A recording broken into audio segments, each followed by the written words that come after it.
come from a long lineage of proud warriors. We had a great number of visitors at our dojo, many of them masters of their respective disciplines. At some point, I picked up a blade of my own and began to mimic their movements. Back then, I enjoyed the training for what it was, valuing the journey over the destination. That is, until I met him, the supreme swordsmaster of the Eternals, Eata, once known as the demon Zamba. With a single glance, he identified all of my weaknesses. Then, with a few words, he taught me to overcome them. His strength was beyond captivating. I even eavesdropped on a conversation between him and my father, and discovered we were distant relatives. I was elated. For some time, he continued to train at our family dojo. I took every opportunity I could to learn from him, following him wherever he went. I ate whenever he ate. I committed all his mannerisms to memory. However, with the exception of our first encounter, he never acknowledged me. After all, he yearned for nothing more than strength. Why pay heed to a weakling, such as myself? So I vowed to become stronger. I would soar so high, he'd have to see me. I dedicated myself to training, begrudging even a single moment of respite. The blade was everything to me. And eventually, there was no disciple at the dojo who could come close to rivaling my skill. That was around when he vanished. In the blink of an eye, he was out of my life. He spoke not another word to me, nor called me by name.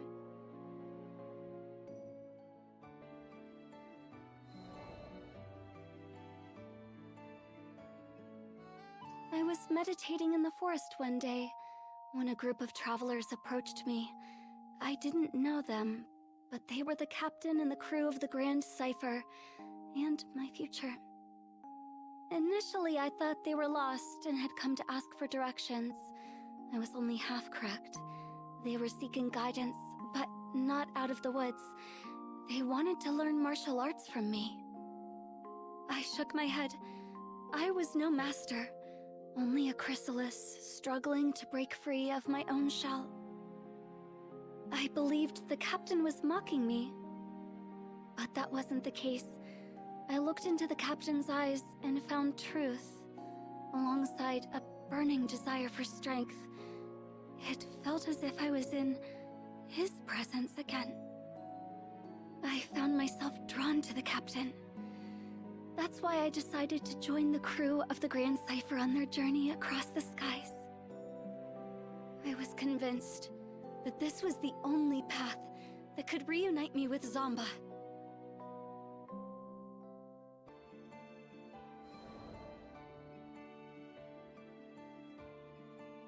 One day, I encountered an adorable Harvan girl at a local market. I'd already finished my shopping, so I decided to accompany her to a nearby cafe for tea and conversation. Upon parting, I asked for her name.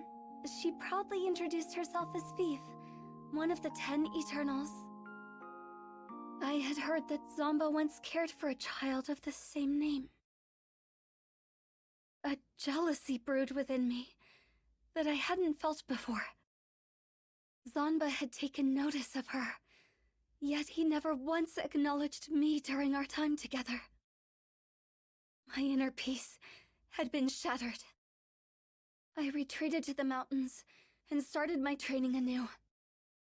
But the more I tried to find direction, the more I realized how lost I truly was. It was Lyria and the captain who brought me back. They appreciated me for who I was. Nothing more, nothing less. Perhaps I too could learn to love the living, breathing me, and not a ghost of the future. That thought filled me with so much contentment. I was ready to give up on chasing Zamba. But the universe works in strange ways. As soon as I was about to let go, Fief helped bring me and Zamba together again. It was then I finally put into words how I felt.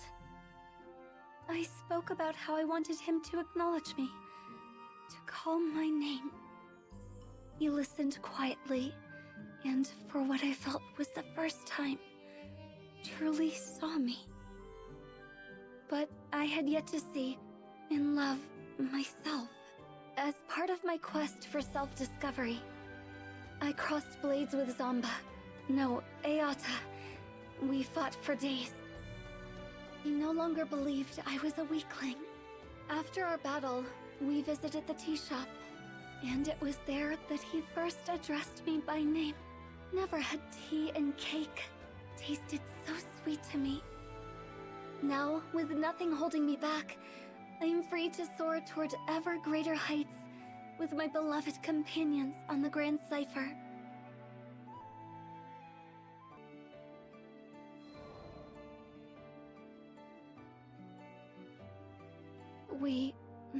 I had failed that day at the Hill Wind Altar. I had spent years training and sharpening my skills, devoted my entire life to the pursuit of strength. But in that moment, it all amounted to nothing. Our experiences in Zego Grande had planted a seed of doubt in my mind. Over time, it grew, dense and wild as a jungle, choking me with a sense of helplessness like I'd never felt before. I wasn't able to protect Lyria or the captain. I had found my identity as a big sister, as a guardian, but now that I'd failed, who was I? I thought about resuming my training, but I couldn't afford to isolate myself like that. What if something were to happen while I was away? Then, the solution came to me. Whenever the captain was about to take on a dangerous mission, I would complete it first. That way, I could train myself and protect the crew in one fell swoop. I was too blind to see that despair had clipped my wings and chained me once again to the past.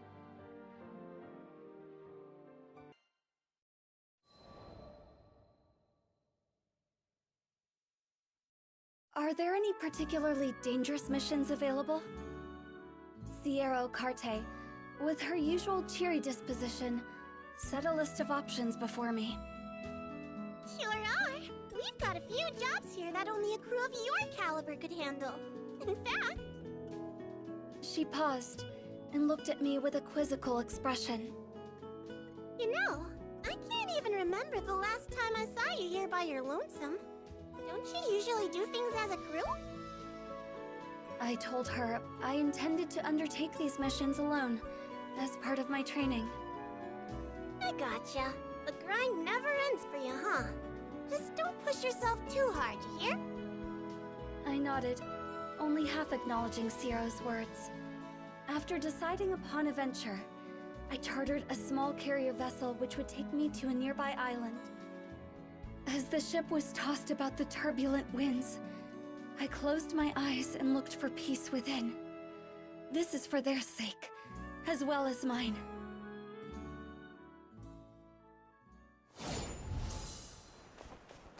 According to Sierra, the threat should be somewhere around here.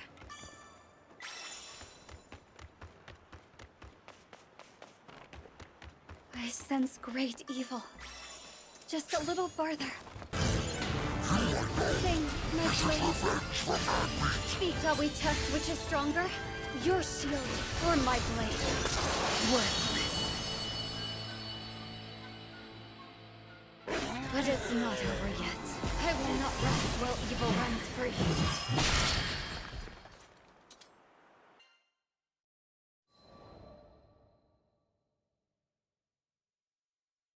Do you not have anything more dangerous? I made quick work of the mission and returned at once to Sierra. She seemed taken aback when I demanded more work, but I was determined. If someone had to risk their life, better me than the captain. The crew didn't have to know. They would be kept free from worry and danger, while I grew stronger. I was so absorbed in my thoughts, I'd failed to notice how Sierra's eyes grew ever more clouded with worry.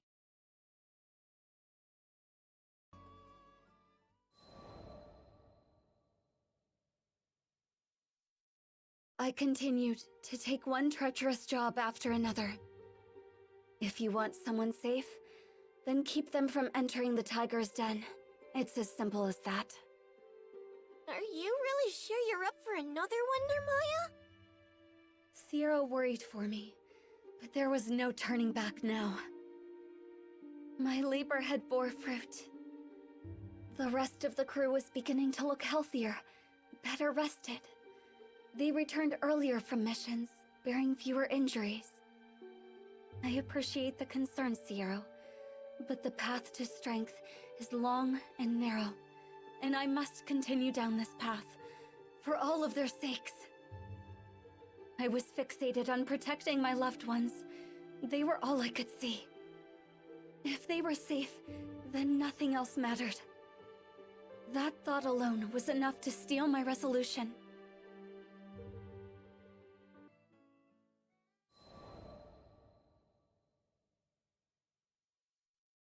On days without work, I would meditate on the deck of the Grand Cipher. One day, the voice of Vern broke through my meditations. I don't know. She looks pretty wound up. Wouldn't she usually have dozed off by now? I'm telling ya, something's going on. He was livelier than ever. Perfect. You shouldn't push yourself too hard, Narmaya. And sweet, tender Lyria. Yes, this was how things should be. I cracked open my eyes and stole a hopeful glance at the captain. But on that kind face, I could read only worry and distress. I wanted nothing more than to comfort my darling. No, I was acting for their sakes. I had already come so far. If I could just hold to my path a little longer, make the skies a little safer, then I could go back to being their big sister. I needed more strength. I needed to be worthy of this family. The crew of the Grand Cipher was powerful, but in the end, we were only small people in a vast sky, filled with endless dangers. If I didn't get stronger, one day that sky would engulf us. I had to protect them. I could protect them. All I was lacking was time.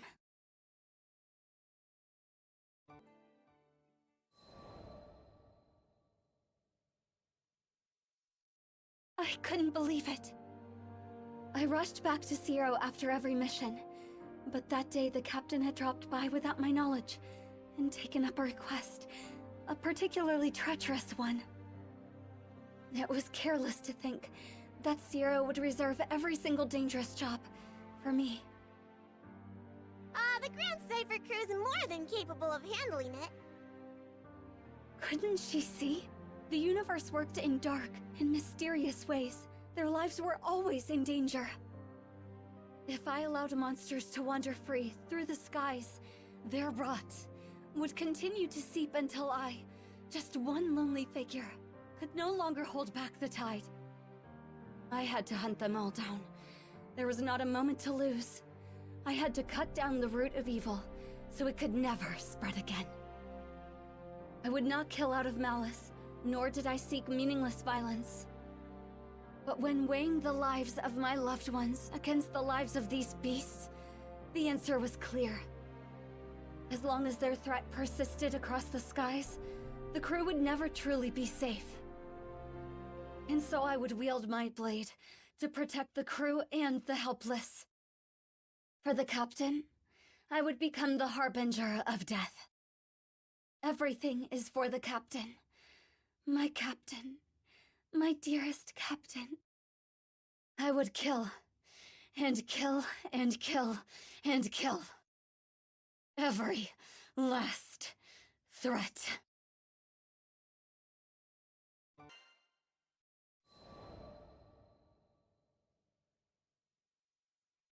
I found the largest known monster's den in this skydom, and began my hunt. Die. For the sake of the skies, And my captain. My blade cut through flesh and bone. Again, again, again and again. And soon, time lost all meaning. How long was I there? Perhaps 3, or even 4 days. My grip went numb, my vision blurred, my body grew heavy. But I couldn't stop. Not here. With these hands, I would deliver my loved ones. Even if it meant steeping them in blood.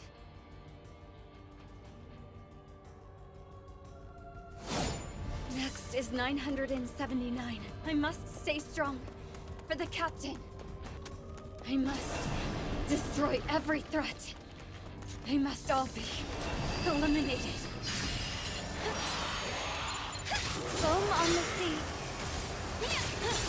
My hands have gone numb, but even in death, my sword and I are one. 999. There's more above me. I can feel it. Here. You have breathed your last. I will take your life, even if it costs me mine. You must protect the captain. You're finished. 1,000. I finally did it. Wait. There's more of them. Impossible.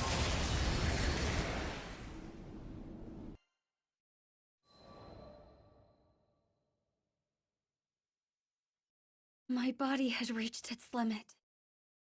I had managed to fend off countless hordes of monsters, but more kept creeping from the shadows. I summoned the last of my strength for one final swing. Then my sword clattered to the ground.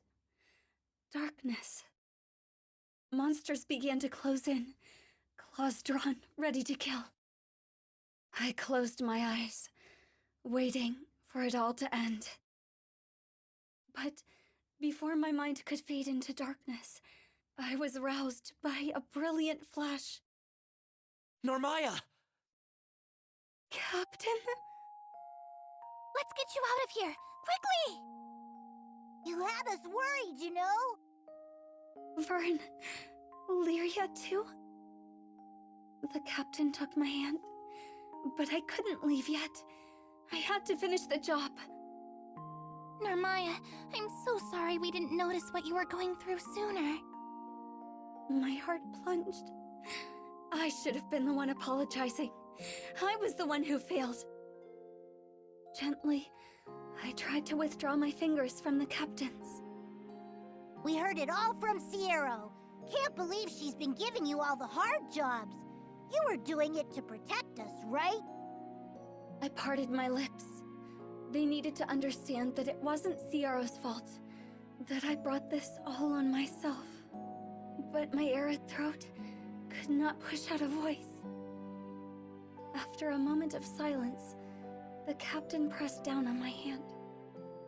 Narmaya, I want to protect those closest to me, same as you. So if something's on your mind, don't keep it to yourself. We're here for you. And just like that, I was overcome with the emotions I had tried so hard to suppress.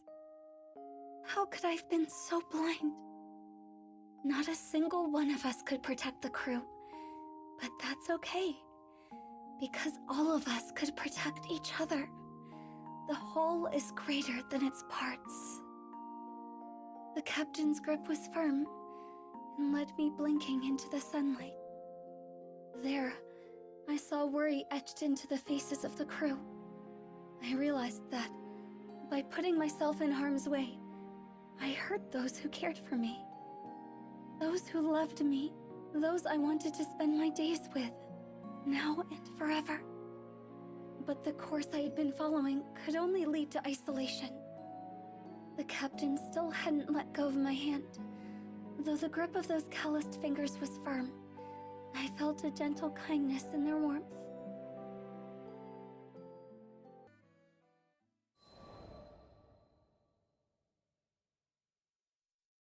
Captain, are you hungry?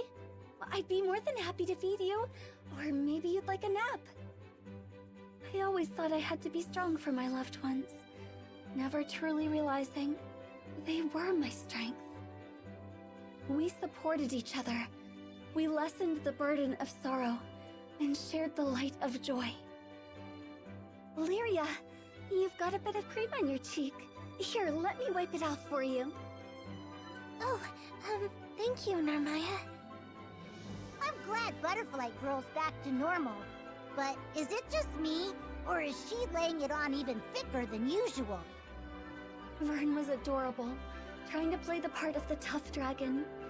However, as I took him into my arms, I thought, he shouldn't have to put on an act around me.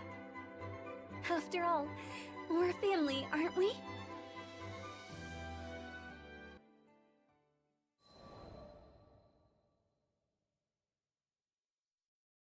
On a bright, quiet day, I had a sparring match with the captain. I once locked myself away from the world in the pursuit of strength, training in solitude. But I've since found that I train best with those I love around me, to lend me a guiding hand or an encouraging voice. The captain held nothing back during our session. It seems I'm not the only one who has grown stronger. Our blades rang bright and clear, and the captain's smile is a clear reminder of how far I'd come. After training was over, we stood for a while longer on the deck of the Grand Cipher, feeling the breeze. Above us, the azure sky was spread as far as the eye could see, its splendor too much to take in all at once. I felt as if I would be consumed by the sky itself, and grasped the captain's hand. In that moment of peace, I swore that I would keep learning and growing. Not alone, but together with those I love.